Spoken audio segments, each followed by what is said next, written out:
In just 100 days in 1994, nearly 1 million people were brutally murdered in Rwanda while the world stood by and watched.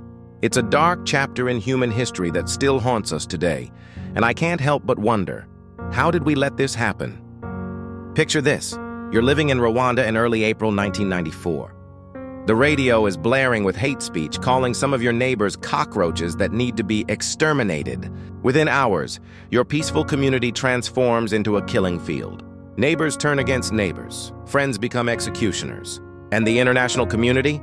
They're pulling their people out, leaving Rwandans to face the horror alone. What many don't realize is that this genocide didn't come out of nowhere. The seeds were planted during colonial times when Belgian rulers institutionalized ethnic divisions between Hutus and Tutsis. They created ID cards, basically turning ethnic identity into a death warrant decades later. But here's what really keeps me up at night. We had multiple chances to prevent this. The UN commander in Rwanda, Romeo Dallaire, sent desperate warnings weeks before the killing started.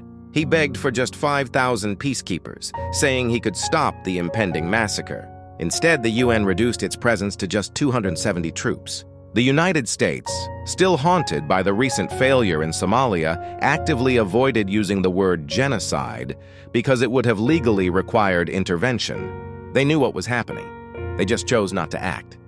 Meanwhile, France, with its own complicated relationship with Rwanda, actually continued supplying weapons to the government even as the killing began. Think about this. While people were being hacked to death with machetes, world leaders were debating whether to call it a genocide or just acts of genocide. It's like arguing about what to call a house fire while watching it burn with people inside. The aftermath, well, Rwanda has remarkably rebuilt itself, becoming one of Africa's fastest-growing economies.